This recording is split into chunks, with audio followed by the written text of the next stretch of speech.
Ravi de vous retrouver pour cette deuxième vidéo succincte sur les bases de l'analyse technique et aujourd'hui je vais vous parler en fait de sans doute ce qu'il y a de plus important dans ma méthode, les supports, les résistances et les zones d'accumulation rationnelle. Alors une résistance, comme son nom l'indique, c'est une zone de prix qui va empêcher la progression des cours vers le haut.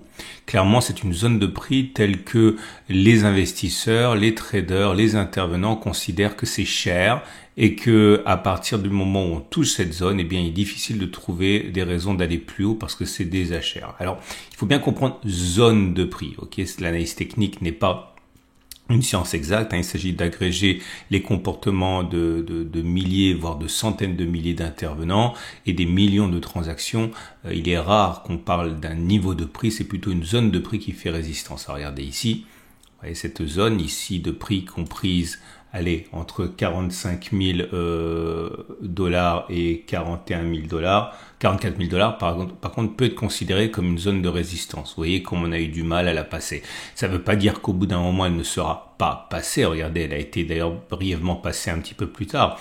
Mais on voit bien que plus souvent que l'inverse, cette zone a tendance à s'imposer. Regardez, vous trouverez très souvent des zones de résistance plus ou moins difficiles à passer, mais qui, encore une fois, incite à la prudence et incite en tout cas généralement à ne pas acheter lorsqu'on est sur une zone de résistance, puisque par définition, une fois que l'on a échoué une fois, on a le fait qu'il est plausible que les cours peinent à aller plus haut.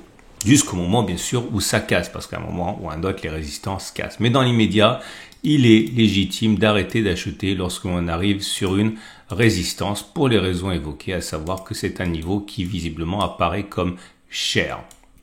L'idée, encore une fois, c'est qu'une fois qu'on sera revenu sur cette zone après en avoir acté la présence, eh bien, il faut éviter d'acheter.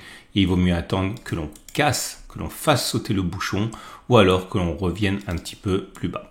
Les supports, vous l'aurez compris, c'est la même chose, mais dans l'autre sens. C'est un niveau de prix à partir duquel, eh bien, vous constatez que tendanciellement, on considère que ce n'est pas cher et que les offreurs vont se tarir parce qu'ils trouvent que ça ne vaut pas la peine, et les acheteurs vont se précipiter parce qu'ils considèrent que c'est bon marché.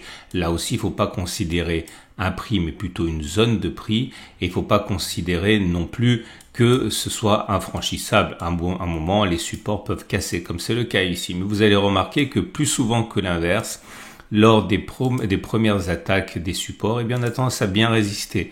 Regardez, première attaque, et puis après de multiples attaques qui ont été contrecarrées par les acheteurs avant que finalement cela ne lâche. Pour trouver d'ailleurs, un petit peu plus tard, un autre support ici. Alors, si vous voulez tracer des supports et des résistances vous-même, j'ai une petite astuce pour vous. Regardez les moments où vous allez avoir une inversion de tendance à la hausse ou à la baisse. Et une fois que vous avez noté une inversion de tendance, prenez la mèche extrême et faites-en un rectangle. Regardez ici, on a eu une baisse. Une fois que l'on remonte, regardez la mèche la plus basse. Je vais le faire bien avec vous ici. Ok, cette mèche ici. Et dans le prolongement, vous allez voir que vous allez avoir un support. Inversement ici, vous voyez, la mèche extrême avant la baisse, c'était celle-ci. Et vous constatez qu'en approximant le rectangle ainsi, vous avez quelque chose qui n'est pas trop mauvais. Donc vous prenez les mèches avant l'inversion de tendance et vous arrivez ainsi à tracer des zones de support et de résistance. Alors regardez ce qui se passe ensuite, c'est que très souvent, lorsque vous allez avoir une zone de support ou une zone de résistance qui va être cassée, on dit qu'il va y avoir une inversion de polarité. Regardez, ici vous avez une zone de résistance clairement établie, ok, qui a fait eh bien, des misères, si vous me passez l'expression, au Bitcoin.